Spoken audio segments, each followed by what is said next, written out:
If you dare to step into this mystery, hit that like button and subscribe for more chilling unsolved horror mysteries. First case, the girl they erased. If you dare to step into this mystery, hit that like button and subscribe for more chilling unsolved horror mysteries. How do you solve a case when the victim never existed? A missing girl, a town that forgets, a photograph no one took, and a name whispered only by those who vanish next. East Law North. There was never a birth certificate, no medical files, no school records, but she's in the photograph. Class of 1994. Second row, blonde hair, staring just slightly to the left of the camera, as if she sees something you don't. Miss Marple had retired from her post years earlier, no longer involved in the local police force. No badge, no protocols, just an attic full of cold case files that refused to stay closed. One envelope appeared on her doorstep in early November. Plain, no return address. The ink smelled faintly acidic, almost burnt. Inside was a single sentence typed on an old Remington typewriter. Find her before she finds you. Attached was a black and white photograph, aged and torn at the edges. A class photo. Ravenhill Elementary, 1994. 2 teachers. 27 children. She counted again. 28. One girl sat alone in the second row, her uniform slightly off-tone from the others. Hands clenched in her lap. Pale, eyes unfocused. Marple squinted. She didn't remember that child. She placed the photo under a magnifier. No name etched on her collar like the rest. And beneath her chair, barely visible, a reflection, not her own. The file room at Ravenhill Elementary no longer existed, destroyed in a mold incident in 2007. Yet Marple remembered every case she'd handled in that town. And she had never heard of East Lawn North. She brought the photo to the local historical society. No record of that class.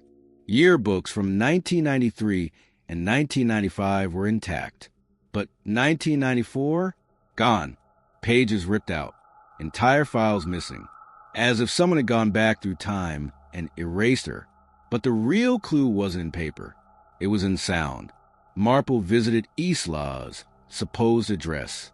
17 Harvest Lane. The house had long since been abandoned. Its windows blackened with soot. Walls etched with claw-like marks, faded into the flaking paint. Inside, silence, until she entered the girl's room. The mirror was still intact, surprisingly so, and on the wall, a child's drawing. Crude, graphite on torn notebook paper. A stick-figure girl, scribbled eyes. Above her, a message written in a child's hand. She's not me anymore. Then the recording device Miss Marple had left on the windowsill crackled. A whisper, not a breath, not a draft, a voice, behind the glass. There are things you find, and then there are things that find you. Miss Marple knew this moment would change everything.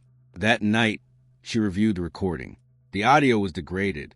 Low frequencies overlapped, but the whisper was there, faint but undeniable. She enhanced the file. She's waiting in the place where you don't look. Marple stared at the screen. Paused, rewound, then came the image. Frame 213, a still of the bedroom. Marple herself, kneeling by the window. But in the mirror, a girl, not Marple, younger, pale, blank expression, standing directly behind her, eyes locked on the camera. Smiling, the detective gasped. She had been alone. No one had been there. No one should have been behind her. Yet the figure stood perfectly still, watching. The time code glitched, repeated itself. 3:03 a.m. Then again, 3:03 a.m. And again, 3:03 a.m. The moment repeated 9 times, and each time the girl in the mirror inched closer. Final frame, her hand pressed flat against the glass. A crack, hairline fracture, from the inside. The mirror at 17, Harvest Lane, was removed from the house that same week. Miss Marple stored it in a storage unit under false credentials. She covered it with canvas and warning tape, but the glass still warped at the edges, like it was breathing. She consulted the oldest officer on the force, Chief Duncan, now 82. He paused when he saw the photo, then said, "I remember that girl." Marple froze. "She didn't exist, but I remember her. They told us not to talk about her. Said she was a shadow, a mistake. That sometimes the other side sends one of theirs by accident." He trembled. "And if we say her name, she hears us." You looked at her photo. You heard her name. You know her now. And that's all it takes. She's no longer forgotten. You can help keep this story alive. Comment her name. Isla North. Type it. Say it. Spread it. Or she'll come for you to make you forget yourself. And if you think this story ends here, look in your mirror tonight. Watch closely. And wait for her to blink. Second case, letters from the dead. There's something unsettling about a letter with no sender. But when that letter is dated from over 20 years ago, and the ink is still wet, you don't open it like regular mail. You prepare yourself. Because what's inside could have waited for anyone. But it didn't. It chose you. Miss Marple didn't know how the first envelope got past her door's deadbolt, or why it carried no trace of postage, no barcode, no address. Just her name, handwritten in a looping script she hadn't seen in decades. The moment she touched it, she knew something was wrong. It was a Sunday morning. Early. Frost still clung to the corners of the windows. There was no sound, no footsteps, no cars. And yet the envelope was there, waiting. Inside, a folded note, unlined, slightly yellowed. The handwriting delicate, oddly formal. It read, "I saw her again. She smiled this time. I think she knows I'm the wrong one. If you find this, don't trust your reflection." There was no signature, but at the bottom, a small, faint stamp in blue. Isla North, 1995. Miss Marple stared at it for a long time. The same name from the class photo. The same girl who shouldn't exist. And yet, this was the first time Isla reached out. A second envelope arrived 3 days later. This one was older, postmarked in 2002, but again, no postage system had touched it. It smelled faintly like dried flowers and would smoke. Miss Marple peeled back the seal slowly. Inside was another note. Same handwriting. Same ink. Only this one was a page from a school notebook. Lined. Torn along the left edge. Tiny doodles of birds in the margins. At the center, in looping script, "If she smiles without blinking, it's already too late." Miss Marple knew the style. The odd loops in the G, the sharp angle of the F. She'd seen this before. Years ago. Back when she was organizing abandoned schoolwork at Ravenhill Elementary. In a folder labeled "No ID." It had been buried under unfiled reports, forgotten field trip slips, and drawings left behind by children who had moved or disappeared. She found it again in her archive. Same handwriting. Same name. Isla North. No record of the student. No photos. No registration. But her pen had moved across these pages. And somehow it hadn't stopped. The third letter arrived inside a sealed envelope. But one seal from the inside. No flap. No glue. The paper edges curled inward, almost like they were never meant to be open at all. This one was different. It wasn't paper. It was glass. A thin, smooth shard wrapped in old newspaper from 1998. A single word scratched into its surface. Don't. When Marple tilted the shard toward the window light, the reflection bent unnaturally. At first, it showed her, then a younger version of herself, then someone else entirely, a face she didn't recognize. And then, Isla, mouth slightly parted, eyes impossibly wide. And as Marple stared, those eyes blinked, but the glass didn't reflect the blink. It wasn't showing a mirror. It was showing something else. A recording, a memory, a warning. The moment the reflection changed, the old radio in the room flickered on. White noise, then a faint voice. "You opened it. Now she knows." Marple boxed the letters together, sealed them in a lead line case. She drove them across county lines to a church where electromagnetic interference was known to cancel radio signals. But the reflections followed. Her bathroom mirror fogged every night at 3:03 a.m. A single message scrawled into the condensation. 3 more. She turned every mirror in her house face down, wrapped them in blankets, stored them in the basement. Still, reflections came. Through water, through car windows, through the shine of her tea kettle. Always the same eyes, always the same silence before the voice returned. Don't trust your reflection. She wrote letters, and now they're still being delivered. If you've received anything handwritten, dated strangely and signed, burn it, or don't, because they say once you've seen her eyes, you start writing the letters yourself. Tell us in the comments. Have you ever received a letter with no return address? Because this one wasn't for Miss Marple. It was for you, and she's waiting for your reply. Third case, the house that burned twice. Some houses are built on unstable ground. Others are built where something was buried and never meant to be uncovered. But 17 Harvest Lane was rebuilt twice, once in 1971, again in 1998. Both times it burned, and both times it left one room untouched. A child's room, walls still pink, curtains unburnt, mirror intact. That room belonged to East Lawn North, the girl who doesn't exist.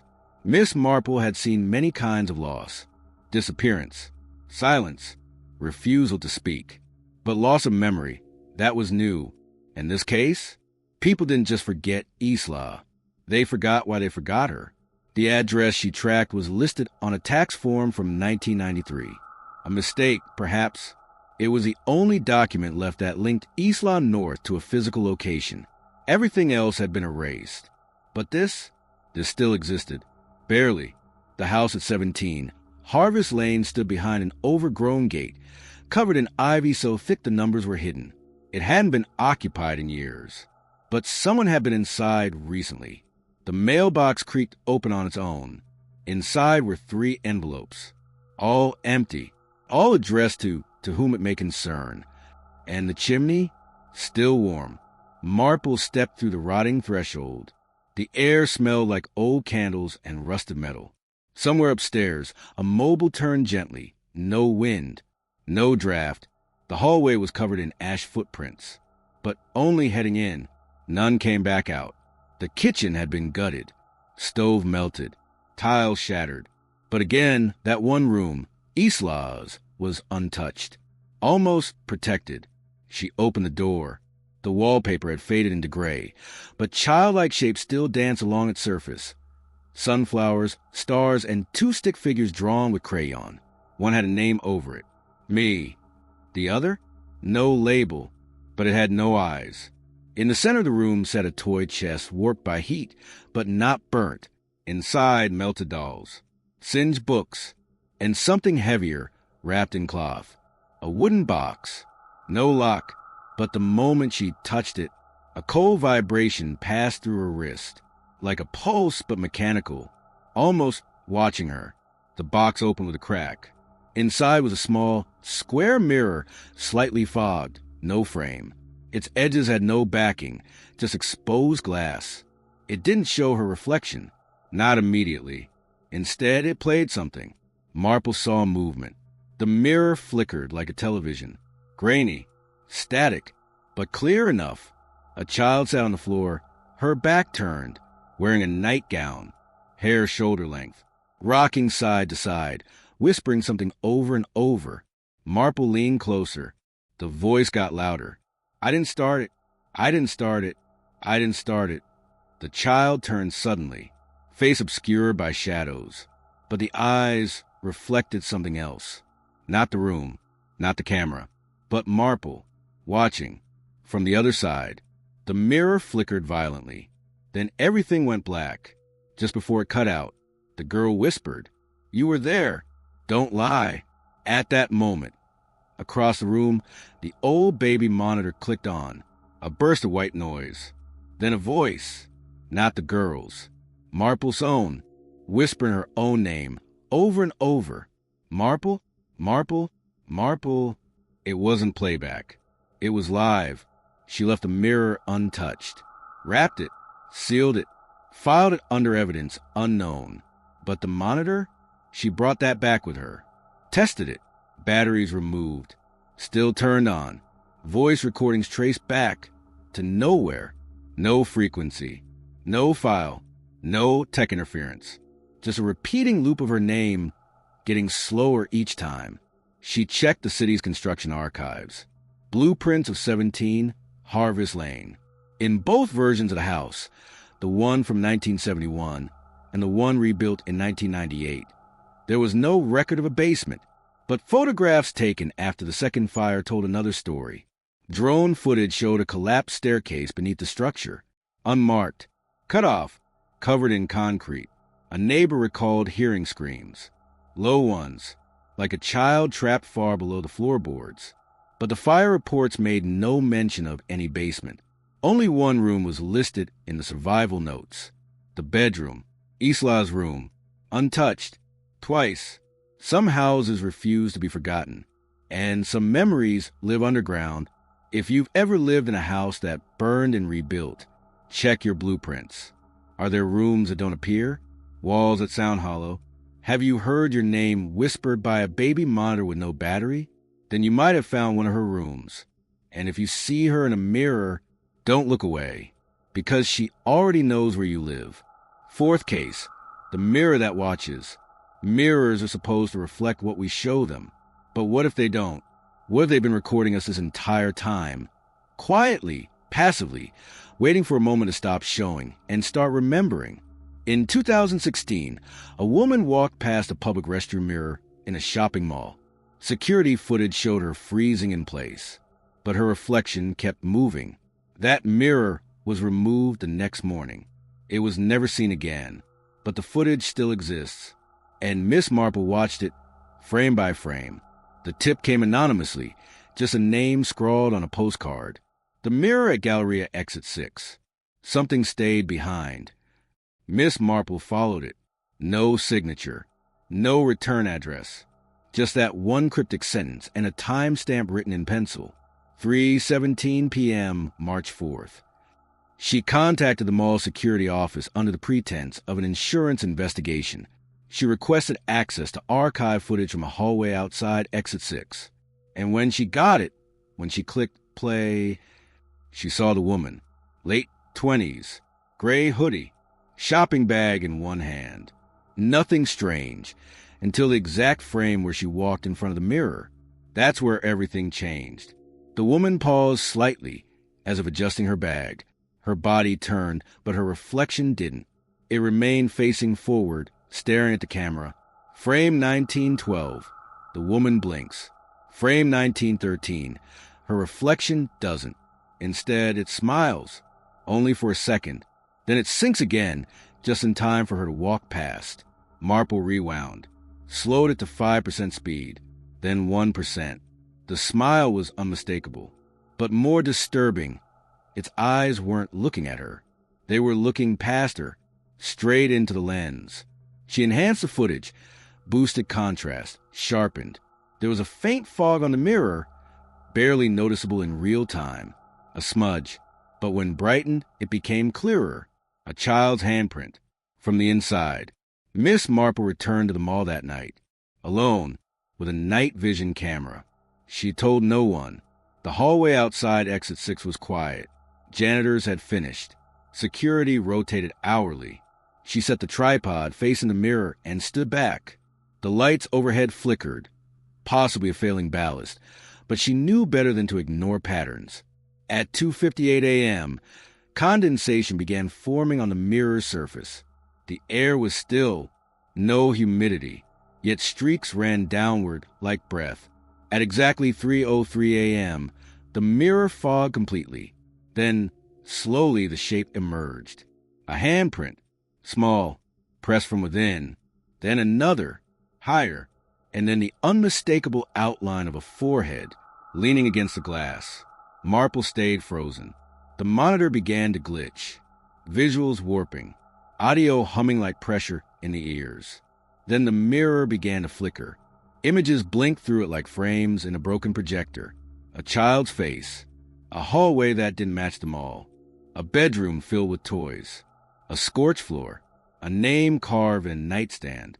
Isla and finally, Marple, Her own face, standing behind her, mouth open, eyes gone. The footage corrupted seconds after the final frame, but the camera still recorded sound. The final audio clip lasts just 7 seconds. 3 knocks, then a breath, then a voice, a child's whisper. "You left me there."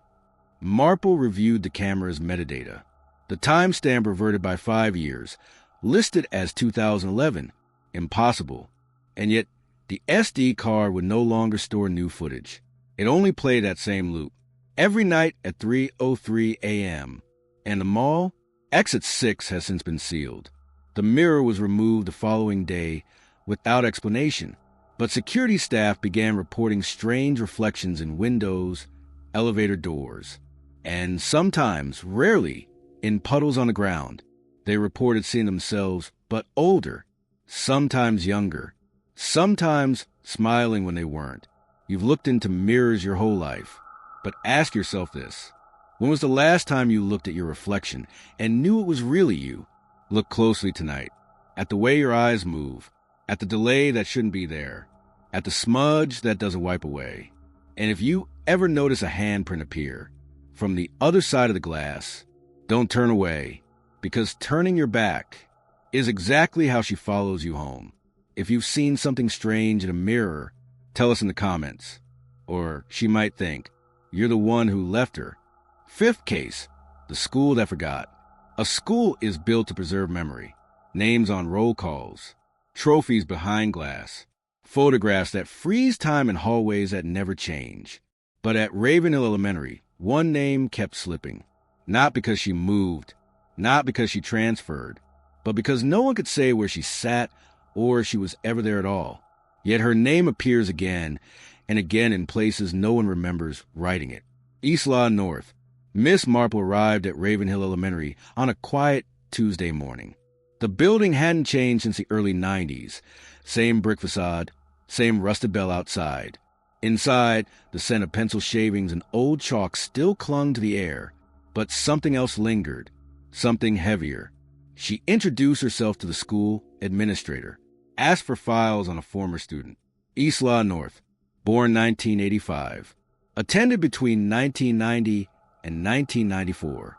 The woman behind the desk scanned her screen. "No such name in the system," she said. "There's no record of her ever enrolling here." Miss Marple asked if perhaps the files had been lost. The administrator shook her head. "We keep everything." Marple was led to the archive room. Floor-to-ceiling cabinets filled with academic records, attendance logs, photos, neatly labeled, dated, chronological. She pulled the file for 1993. Class 3B, found 30 names. No Isla. She pulled the year prior. Then the year after. Nothing. Then she opened the yearbook for 1994. At first glance, everything appeared normal. Class photos, field trip shots, principal's message. But then on page 42, something caught her eye. A group picture. 24 students. Every face accounted for, except one. Near the back corner of the group, a smudge. Almost like someone had rubbed the ink while it was still drying. But this wasn't random. It had shape. The outline of a head. Shoulders. But no features. And beneath it, in faint red ink, someone had scribbled a name. Isla North. The handwriting was shaky, almost as if the writer's hand had been trembling. Marple took the book to the janitor's office. He was the only staff member who had worked at Ravenhill since the early 90s. She laid the yearbook in front of him, pointed to the smudged face. He didn't look at her. He stared at the page for a full 30 seconds before saying a single sentence. The girl with no shadow. When Marple asked him to explain, he hesitated. She used to stand in the corner of the gym during fire drills. Never moved, never spoke. And if the sun hit the floor just right, you'd see all the kids' shadows stretch across the wall, except hers. He refused to say anything else. Back in the archive room, Marple found another anomaly. A black and white staff photo from 1992. Teachers in 3 rows outside the school entrance. She counted 13 people. The staff list said there should have been 12. And in the back, Barely visible was a figure, blurry, face turned downward, dressed like the others but noticeably faded, and something was wrong with the feet. They didn't touch the ground. Marple scanned the staff photo for metadata. It was taken with a Polaroid camera, developed instantly, no edits. She magnified the image. The face was obscured not by blur or damage, but by absence. There was no ink in that space. She tested the paper. The chemical solution had failed to develop only that face. In the corner of the photo was a signature, not the photographer's. Just a short phrase in pencil. She was never hired. But someone had drawn an arrow pointing directly to the 13th figure, and beside it one more note. She wouldn't leave. Marple took the photo home. That night, while reviewing footage of the archive room, she noticed something strange. In the background of the frame, between two bookshelves, stood a figure, not moving, not blinking, wearing a dress not seen in schools since the 90s, arms at her side, eyes wide. As soon as Marple turned in the footage, the frame cut to static. Then 3 knocks. Pause. 3 knocks. What happens when an entire school forgets someone? Not because they moved, not because they changed names, but because the memory couldn't survive being remembered. If you ever went to school with a girl who was always in the corner, quiet, absent from photos, type her name in the comments, because someone has to remember East Lawn North. And if no one does, she'll go back to the last place she was seen and knock 3 times, just like she did in the dark room under Raven Hill. 6th case, the whispers beneath. Not everything beneath our feet is soil. Sometimes it's memory, buried, layered, pressed down under years of pavement and forgetfulness.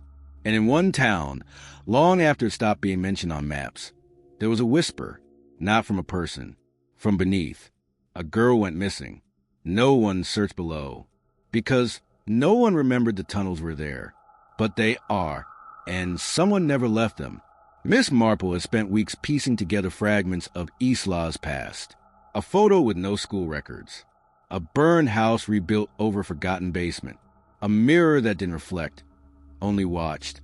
It was an old architectural sketch that caught her eye from a box of discarded files in the Raven Hill Municipal Building.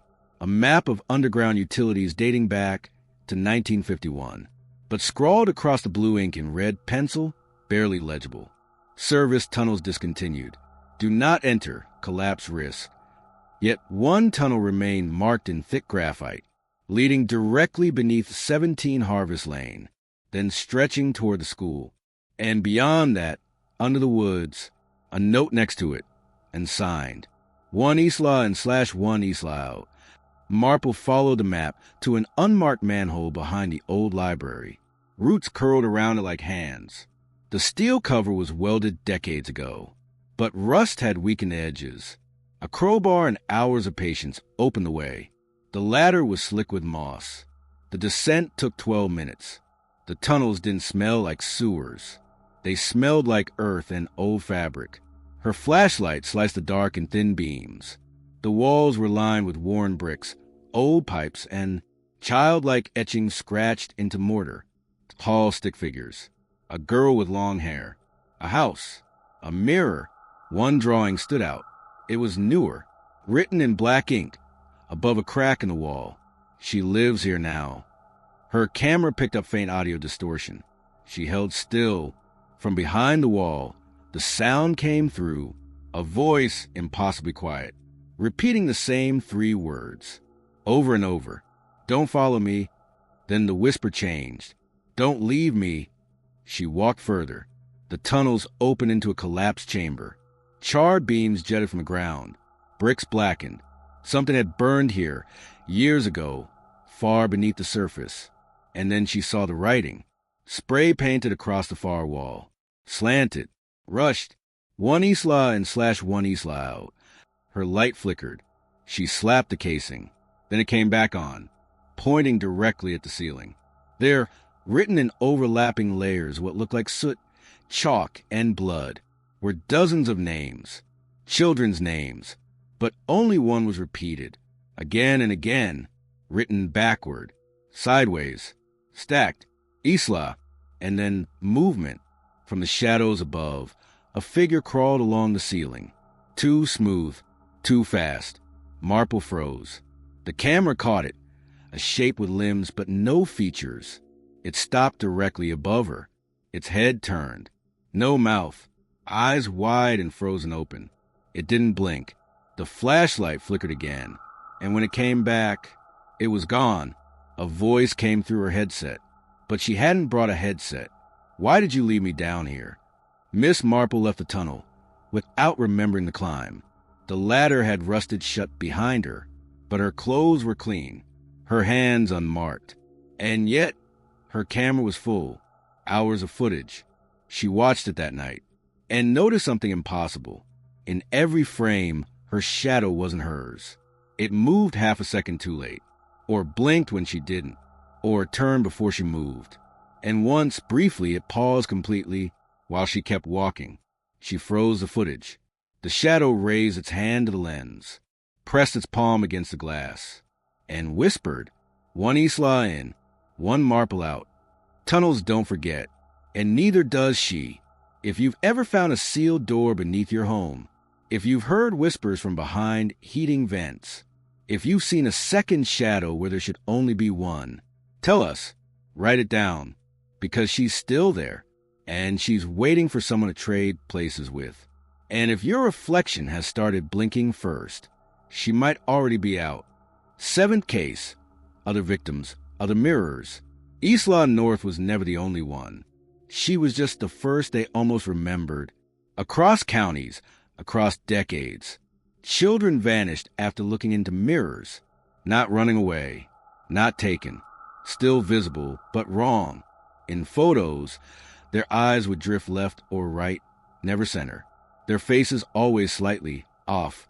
And the last words, whispered in nearly every case, "I'm already in there, but I'm still out here." Miss Marple reviewed hundreds of missing child reports. She wasn't looking for names. She was looking for phrases, for the unrepeatable things children say when they're afraid of something they can't explain. And 5 cases emerged. 5 children, 5 towns, none connected by family, distance, or circumstance. But each vanished after telling someone they saw their reflection move. Before they did, each left behind a room with the same detail. A mirror, clean, unbroken, but covered in condensation, with 2 handprints from the inside. The first case was in 1962. Edith McClellan, age 9, rural Kansas, told her grandmother, "The girl in the mirror is copying me too late." Next morning, she was gone. Window locked, front door chained, no signs of exit, just a mirror, fogged, and her breakfast half-eaten. Second was in 1974, Brooklyn, New York. Tina Holloway, age 7. Family had 2 bathrooms. She refused to use either. Told her teacher, "I don't like the mirror. She tries to blink after me." Her final words were recorded on cassette. Miss Marple obtained it from a family's niece, who had stored it in a safety box for 40 years. On tape, Tina whispers, "I'm already in there, but I'm still out here." Then silence, then crying, then a knock, soft and deliberate. 3. Pause. 3. The third child was Oliver Chun, 1983, 10 years old, lived in a California town with mirrored architecture, literally. 2 churches on the same street, 2 cemeteries on either side of the highway, houses designed with identical facades facing opposite directions. Local folklore called it the Twin Town. Oliver told his babysitter, "There's another me across the street, but he's inside my window." On the night he vanished, police recovered a Polaroid camera from his room. One photo had been developed. It showed Oliver standing beside the mirror, but his reflection was seated and crying. His eyes were blurred, smudged by a thumbprint, but only in the reflection. The 4th and 5th cases followed the same pattern. Different towns, but always a duplicate layout. Split buildings, opposing rooms, places designed in symmetrical confusion. And in each case, one last image remained.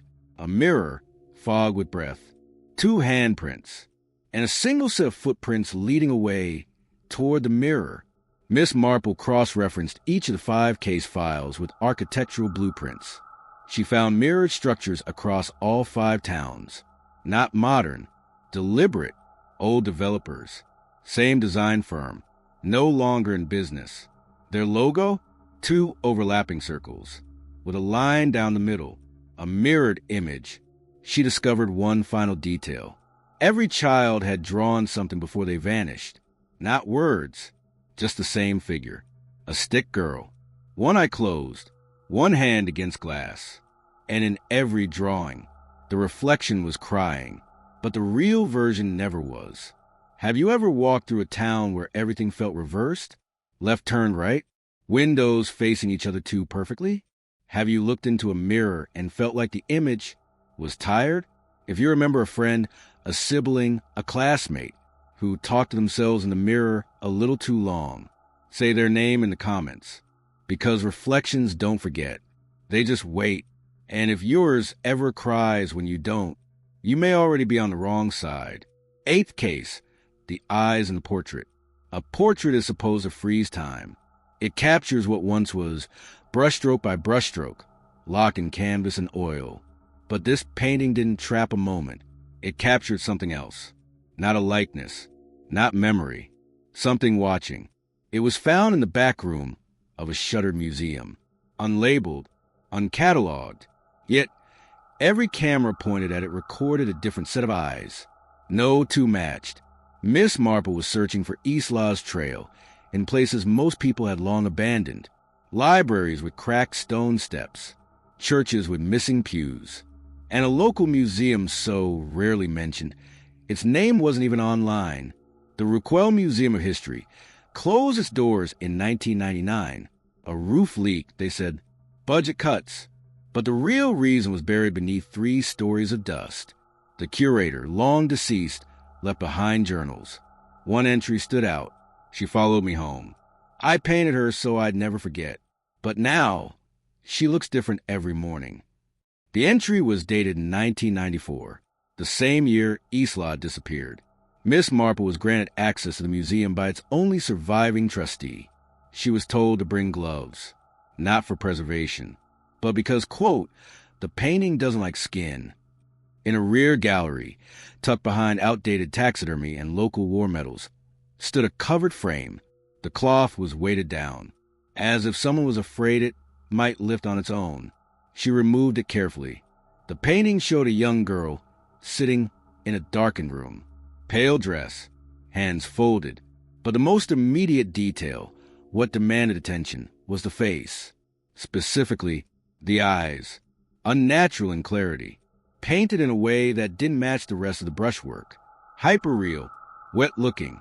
They stare not outward, but slightly to the side, as if tracking something just off canvas. Marple took a photograph, then another, and another. When she laid them side by side, she noticed something impossible. In each frame, the eyes looked in a slightly different direction. She brought in an infrared scanner. The heat map picked up anomalies beneath the paint. Another image beneath the visible one. Same body, same dress, but the face was different. The hidden face looked older, gaunt, eyes closed. It was almost as if the portrait had been painted twice, once over the other, like someone had tried to bury what was originally there. Marple had the canvas carefully removed from its frame. Taped to the inner wood, folded once, was a note, written in ink so faded it could only be read under blacklight. Her soul was mirrored, so was mine, and below it the symbol, a circle, split down the center, one side white, one side black. She had seen it before, scratched into the tunnel walls, drawn in Isla's yearbook.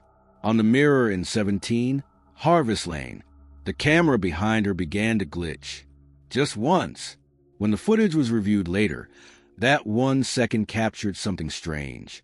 In that single glitch frame, the eyes in the painting were looking directly at her and smiling. The painting was sent to a third-party lab for deeper analysis. Oil composition matched early 90s. Canvas fabric was from an older piece, reused, likely cut down from a larger work. but no signature was found. No initial, only one inscription behind the frame's top inner beam. "Forgive me, Isla. I had to paint you before they took your face again." The museum closed 2 days after the last recorded photo of the painting was taken. No one claimed it. No one asked about it. But cameras across the gallery floor would sometimes catch the frame in rooms it hadn't been moved to, and each photograph, slightly different eyes. Some wider, some narrowed, one bloodshot. Only one thing remained the same. The face was always Isla, but the expression belonged to someone else. If you've ever owned a painting that unsettled you, not because of how it looked, but because of how it looked at you, you need to check the eyes. Take a photo now. Take one later. Compare them, because some paintings remember, some hold what we try to forget, and some reflect who's watching from the other side. If you've seen her, comment, because the last person who tried to forget her face now can't remember their own. Nineth case, the Diary of Isla North. A diary is supposed to be private, a place for thoughts that don't belong anywhere else. But this one wasn't written to be read.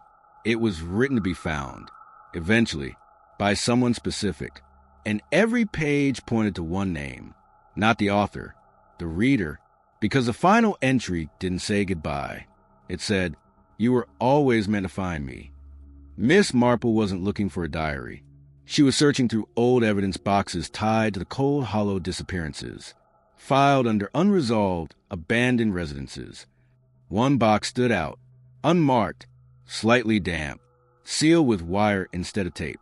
Inside, wrapped in an old shirt from Ravenhill Elementary, was a notebook. Its cover was soft red. No title, no name. The pages inside were handwritten in faint pencil, careful strokes, mostly lowercase. But on the inside front cover, etched deeper than the others, were 4 words. "If I'm still me." It was signed for the first and only time. Isla North.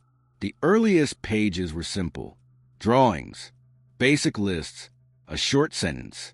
Today, the mirror had steam, but no shower. Later pages shifted in tone. More drawings, but abstract. Eyes floating above doors. Mirrors with arms. People duplicated, but uneven. One entry read, "She has my voice, but she doesn't use it right. I say thank you. She says you're welcome before I do." Then, in a slightly different handwriting, same pencil, "She copies me better than I copy her." The margins began to fill with scratches, vertical slashes, hundreds, and then a name appeared. Marple, first once, then on every other page, sometimes in lowercase, sometimes backwards, and finally, circled and underlined. "She's coming, but she doesn't know it's already her." The entry that changed everything was dated 3 days before Isla disappeared. The handwriting was tighter, pressed harder into the page. The lead had almost broken through the paper. It read, "I met her today. Not really her, but almost. Her hair's the same. Her coat has a rip in the shoulder. She looks tired. She asked me if I remember the tunnels, but she hadn't asked yet. Not outside." There was no punctuation, just lines, endless lines. And then she looked at the mirror, and I watched her blink, but she didn't. I did, and then she was in my place. Miss Marple's hand trembled. She flipped to the last page. Just 7 words. No date, no spacing. The detective becomes the case. The diary was submitted to forensic labs, confirmed to be written in 3 distinct handwriting patterns. All matched Isla North's age range, but one was reversed, written right to left, as though the writer had learned to mirror words from behind glass. Ink residue showed one page had been torn out. No fragments remained, but the ghost of the writing pressure from the removed sheet left a faint impression. A rubbing revealed partial text. She'll read this in her voice, but it won't feel like hers. Miss Marple played back her voice recorder from that day. The audio glitched once. A whisper bled through. "Close the book, or you'll finish it." The last page of the diary had changed. It now contained a small symbol, scratched lightly into the corner. 2 overlapping circles, split down the middle, the same symbol that had followed her since the mirror. If you've ever owned a notebook that fills too quickly, if your writing starts to change, or you find pages you don't remember writing, read them carefully. Do the words feel like yours? Do they use phrases you've never spoken aloud? And if you come across a sentence that ends with your name, don't read it out loud. That's how she knows it's time. Comment below if you've ever felt like your reflection knew something you didn't. Because Isla's story didn't end in her diary. It ended when you opened it. 10th case the duplicate. There is a moment when you realize you are no longer alone in your own life. Not because someone's watching. Not because something has entered your home. But because you are watching yourself and you're not doing what you remember doing. The body is yours. The face is yours. The smile, almost yours. But then it moves before you do. And the worst part isn't that it's acting on its own. It's that it knows exactly what you're going to do next. Miss Marple had started noticing the smallest things first. Her coffee cup was empty in the sink before she made it. Her voicemail played back a message she hadn't left. Neighbors swore they saw her walking past their window when she was still asleep. At first, she thought it was stress. Then she saw the footage. A grocery store security system had caught her walking through aisle 5. She carried no basket. She touched nothing. She moved in reverse. Each step backward was too smooth. Each blink delayed by just a beat. And her eyes? Staring into the lens. Not shopping. Not wandering. Just watching. She compared timestamps. That footage was from Tuesday, 2:12 p.m. But at that exact moment, she had been with the museum technician, examining the frame from Isla's portrait. She checked the logbook. Her signature was there, in her handwriting. So how was she in 2 places? The surveillance wasn't a glitch. There were 4 different angles, for different recordings. Each showed her walking backward down the aisle. One even caught her turning, just her head, toward the mirror behind the pharmacy counter. Her reflection didn't match. It blinked before she did, then smiled, and then the real her kept walking. Miss Marple stood in her bathroom one night later. She had avoided mirrors for weeks, but something inside her needed confirmation. She looked straight into it. The light flickered, just once. The glass didn't fog. She raised her hand. So did her reflection. She smiled. So did it. Then she frowned. It didn't. It held the smile. Too wide. Too long. She blinked. It didn't. She stepped back. The reflection stepped forward. She screamed. No sound came out. And her reflection tilted its head, slowly, not out of curiosity, but recognition. Then, for just 1 second, it mouthed something. That's not me. She reviewed her own security camera footage from the last week. Gaps, empty rooms she didn't remember walking through. Her back facing the camera in every clip. Never her face, until the final recording. Timestamp, 3:03 a.m. She sat up in bed, but she didn't remember waking. She stood, walked to the mirror across the room. Her reflection was already waiting. She stepped closer. The camera glitched once, then again, then froze. One frame captured a single phrase scratched faintly into the glass. One Isla and /1 Marple out. And in the next frame, only her reflection was smiling. The real her was screaming. Do you remember everything you've done this week? Exactly? Or have there been moments, gaps, where your reflection felt a little too confident? Check your cameras, your screen reflections, mirrors you pass without noticing.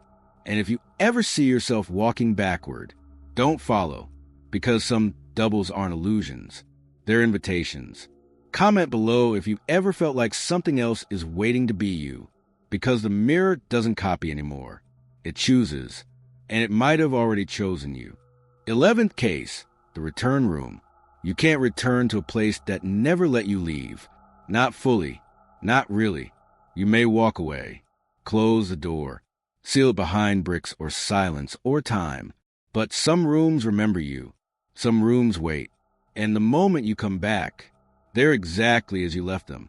except for the parts that changed without you. Miss Marple hadn't planned to return to 17 Harvest Lane. The house had been marked off, cataloged, cleared, or so she thought, but something was pulling her back. Not a memory, not a theory, a voicemail left on her personal line. A child's voice, faint, disjointed, only 5 words. I kept your room safe. No number, no trace, just that message, and the timestamp, 3:03 a.m. She returned to the house midday.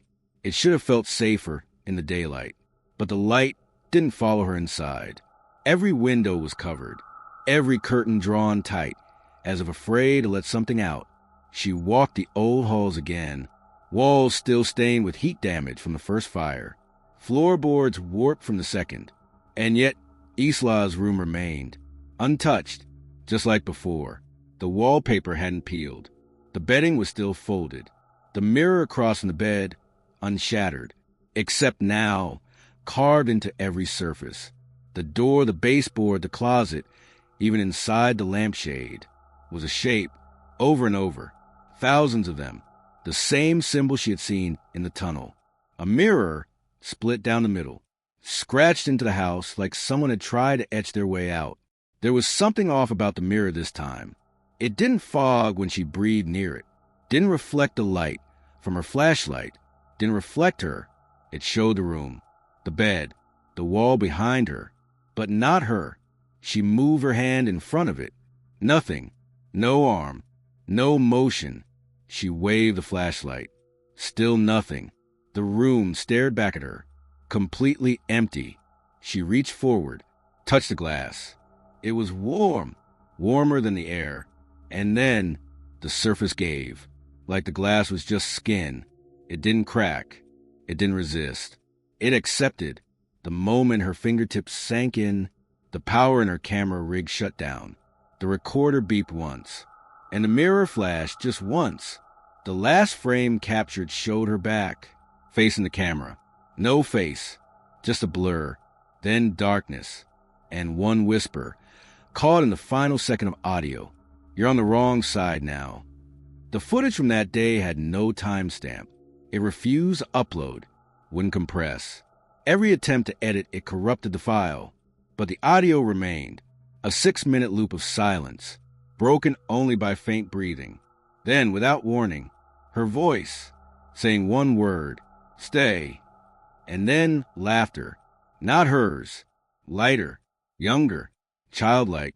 When examined, the laugh had 2 tones layered together, one high, one matching her own vocal range.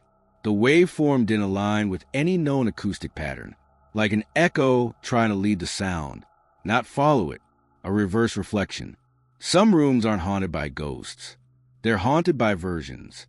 If you've ever stood in front of a mirror that didn't quite show you, if your reflection ever blinked first, leave the room.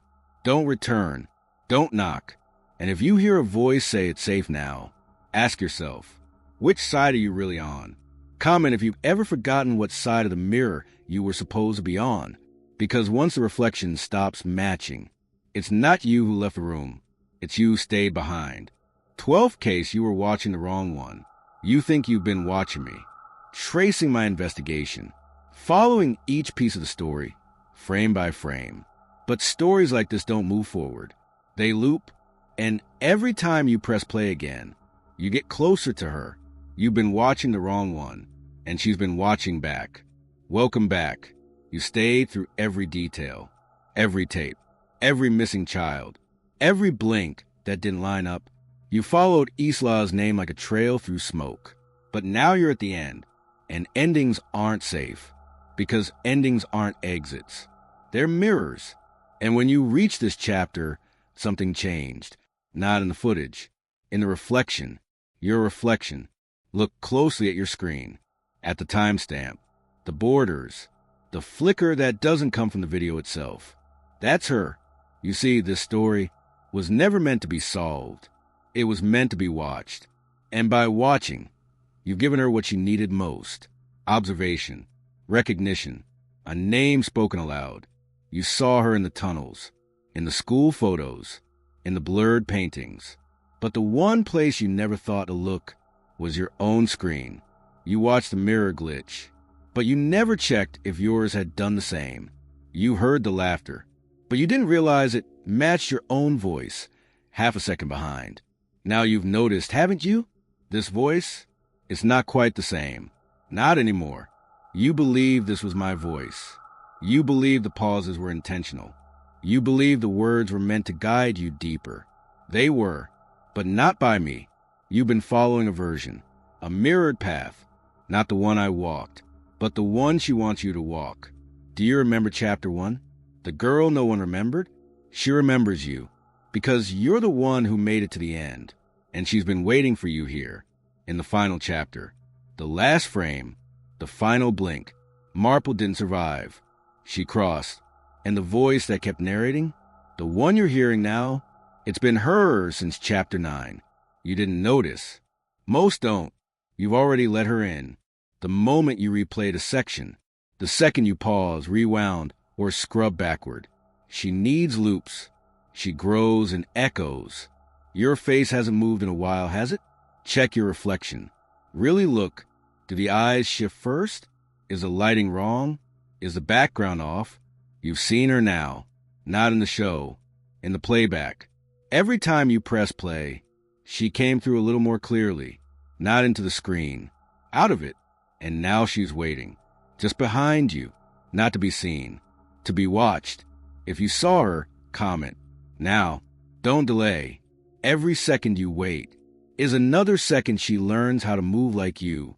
And if your reflection's still smiling, turn off your screen. But don't look away too fast. Because if you miss a frame, even one, she knows you'll watch again. Don't watch this video twice. Don't give her a second chance. 13th case. The room that remembers you. Some rooms don't need your presence to remember you. They remember your steps, the weight of your voice, how long you stared into the mirror without blinking. They know how often you return, even if you don't, because it's not always you watching the footage. Sometimes it's the footage watching you, and it's been waiting for you to come back. 2 weeks after the final chapter aired, something strange began to happen. Viewers started receiving emails with time codes. No sender, no subject line, just this 3 minutes and 3 seconds. Do you remember what you saw? Some posted screenshots online. Others claimed the footage they watched wasn't the same anymore. Marple's voice glitched. The video paused on frames no one could recreate. The mirror in the background showed things moving that weren't in the room. And then someone noticed a new upload on an unlisted channel, titled only Reentry. The thumbnail? A still image of a room you don't remember visiting, but it somehow feels familiar, or becoming part of one. When Miss Marple, or what was left of her, entered the room again, the camera wasn't hers. It had already been recording, placed on a tripod, centered toward a blank wall. Only, the wall wasn't blank in the footage. There was writing, dozens of lines of text, reversed, unreadable, until the footage was played in reverse. Then the words aligned. She's learning your face now. She doesn't need the mirror anymore. This is how she stays. And underneath it all, you're not watching her. She's watching you who watched her. One viewer paused the frame and ran it through facial recognition. The wall wasn't writing. It was faces, all viewers, slightly blurred, slightly wrong, but matched frame by frame against YouTube profile avatars. The room didn't exist in real life. No address, no dimensions, but multiple viewers described it the same way. Tall ceilings, no windows, one mirror on the far wall covered by a white sheet, and beneath the mirror, a chair, always facing away, until one viewer claimed they saw themselves in the chair. Not a recording, not a photo, live, real time, their hands, their clothes, their phone filming the screen, but they hadn't moved. They said the figure turned, slowly, deliberately, then stared directly into the camera, then whispered something too low to hear, until the volume was increased 400%, and one word emerged: return. Miss Marple's investigation ended, But the footage continued. Accounts who watched from the beginning began reporting strange audio overlap. In Chapter 3, they now heard dialogue from Chapter 11. In Chapter 7, a reflection now blinked. Chapter 1, Isla's desk now had your name etched into the wood. It wasn't a re-edit. It wasn't a hoax. Each file was verified, unaltered, untouched, which means only one thing. The story isn't looping anymore. It's overwriting. And it starts with the one room that remembers you. Pause this video. Go to your mirror. Stare for exactly 3 minutes and 3 seconds. Then ask out loud, do you remember me? If your reflection nods, she's already writing your chapter. Comment if you saw the room, like if it looked familiar. Subscribe before the footage resets. And whatever you do, don't close your eyes until the end credits finish. Because next time you open them, she might be looking through yours. If you saw the room, comment below. Not later. Now, tell us what you saw, who you saw, because every comment is another page in her diary, and she only turns the page when someone else watches. Like this video, before your reflection moves first. Subscribe, not because you want to, but because she already did. And whatever you do, don't watch alone next time. She prefers groups. Comment if you saw her. Like before your reflection blinks. Subscribe. She already knows you're here. Don't close this video too fast.